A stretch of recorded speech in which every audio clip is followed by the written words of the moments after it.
There's a reason why don't try to pay attention to trailers before seeing a movie, or don't do any research about a movie before going in, because sometimes you may just be surprised with what you see. Welcome to another episode of the Popcorn Confessional. This is Dave from Nerdbox, and I'm accompanied by my wife Jen, also from Nerdbox. And on this episode, we are talking about Bones and All. So fire up that Jiffy Pop and meet us in the booth.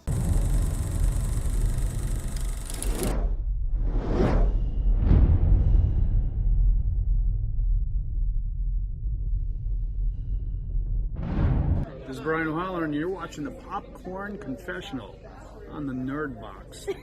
Sounds like a porn site.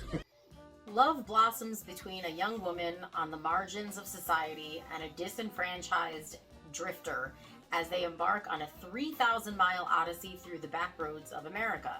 However, despite their best efforts, all roads lead back to their terrifying pasts and a final stand that will determine whether their love can survive their differences. Before we dive into this review, first, I want to apologize for releasing it late, but we ran into some issues which can be summarized in this little scene from Terrifier.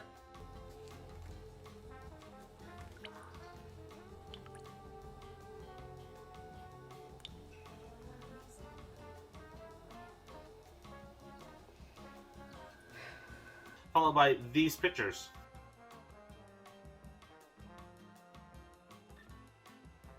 If you haven't tied two and two together, yes, we spent a good part of the weekend dealing with a bunch of shit.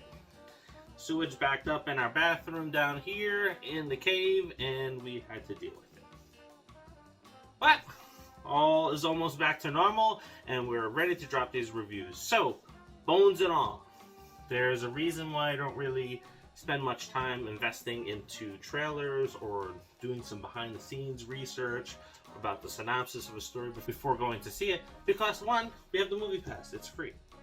And if I did that, then I would rip myself off out of seeing possibly good movies, like the movie Dream Course that came out 2 years ago. Wow. That was really, really good, and I don't think we would have paid any mind to it. And another movie that features an actor in this film. So with Bones and All, I was pleasantly surprised because it is a romantic horror film. Yes, that's right. It follows cannibals as they move about the country to kind of figure out what the hell is going on with them and why they are different from other people. I don't think they were trying to figure out why they were different. Well, Marin was. She didn't know what she was. The movie opens up with a pretty great scene, and that pretty much starts to kick off a very good pacing of the film and what's going to happen and unfold in her life, which we're not going to dive into, but I thought it was a pretty impactful opening. I mean, I saw that opening in the trailer, so... Sleepover and her biting the finger off? Yeah, that's how the trailer is. Every single trailer, that's what they show. See, I don't pay attention to trailers because then I would not have been like, oh, this is pretty awesome. The movie's light and gore because it is a love story. Very good cast. Timothy Chalamet. And he is the kid from Dune, you know, the one that's like in the Calvin Klein type of commercials during the movie, where he's walking along the beach, looking longingly out on the ocean, thinking about his princehood. Yeah, princehood. He has a pretty face, so, you know, they made him the face. In this movie, he takes on a different look. Well, you know, everybody praised him in Dune for being a good actor. I didn't really feel that in Dune. Whereas I felt it more in this one. I think he did a very good job of his character and how he interacted with others. I really enjoyed his performance. I really liked his performance in this movie, but his was probably the only one that I really liked. Really? Mm-hmm. Our lead actress is Taylor Russell from The Escape Rooms, and she is the person that's trying to figure out what the hell is going on with her life and how she is and who she is and how she came about that. Yeah. And then we have Mark Rylance, who is from the movie The Outfit. Which is the other movie that we were referencing. We would not have seen that mob movie if we didn't have the pass. And it is probably one of the better movies that came out this year, even though it seemed like it came out ages ago. Came out this year? Yeah. Wow. Yeah, I don't...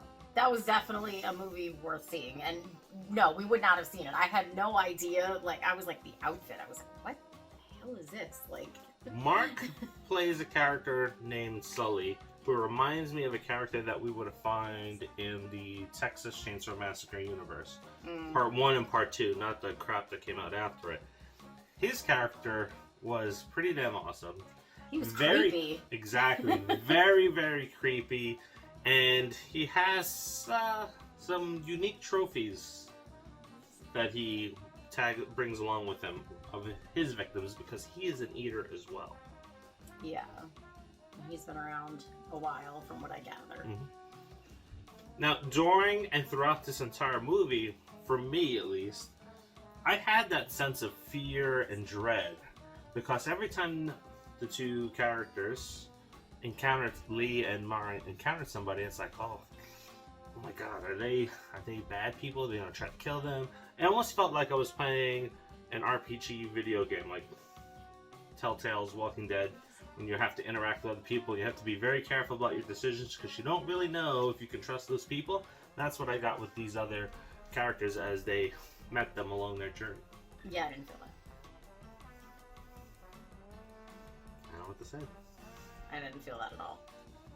So, for me, this movie is surprisingly a lot better than I would have expected. A romance with a side of horror served to me during Thanksgiving. Are you looking for my rating? So what do you rate this one? This is a one and done for me. Wow. I would buy this one. I enjoyed this one. I enjoyed the storytelling. I enjoyed the acting. And I really like the three characters. I liked Sully, I liked Lee, and I liked Martin. I liked how everything kind of unfolded. And it was pretty good. I had a hard time getting through this one. I'll be honest. I was antsy at points. I was like, is it over yet? I felt like it was very slow throughout much of the movie, and showed us things that we really didn't need to see. And yeah, it's a one and done. I'm almost on the verge of a nope. I didn't really care for it. That's harsh. Yeah, I didn't care for it. Yeah, so I enjoyed this one. If you do like romance movies, like The Notebook, maybe you won't like this. All I can say is, but I thought it was really good. This is nothing like The Notebook. What? They're both romance movies. Oh my god, they didn't eat people. Just stop. Look, you have to have romance and horror, just like you have horror comedies and you have horror science fiction. So this is our horror romance, and just leave it alone. I just didn't see the point of this movie. I don't think there was a need for it. Well, if we're going to get all deep like that, what is the point of all movies? I just think we could have done without this one. First of all, I don't like the whole cannibal thing. That makes me very ill. So that is the one thing that was lacking. It was light on the gore. Could have been. No, I'm glad there wasn't more of it, because I had to cover my eyes every time it happened, because I can't. I would say this is less gory than Terrifier, but it's a different kind. They are eating humans. I don't really show much. Okay. Anyway, don't forget, it is our quest for 5,000 subscribers, and you can help us get there by liking, subscribing, and sharing. Yes. Along the journey to 5,000 subscribers, as we have videos that hit 100 likes, 100 comments, you'll have a chance to win some prizes. And when we hit 5,000 subscribers, you'll have a chance to win this box of Strawberries and Scream cereal signed by Matthew Lillard and David Arquette. So, horror romance movies, is that something that you like? Are you checking out this film? If not, it's okay. But if you do watch it, let us know what you think of it. Or, have you seen something similar to this? Drop it in the comments. Let us know if you completely disagree with me, which I'm sure many of you do, and that's fine. I don't know, you won that Terrifier one, so. Anyway, until the next Popcorn Confessional, see you. See you.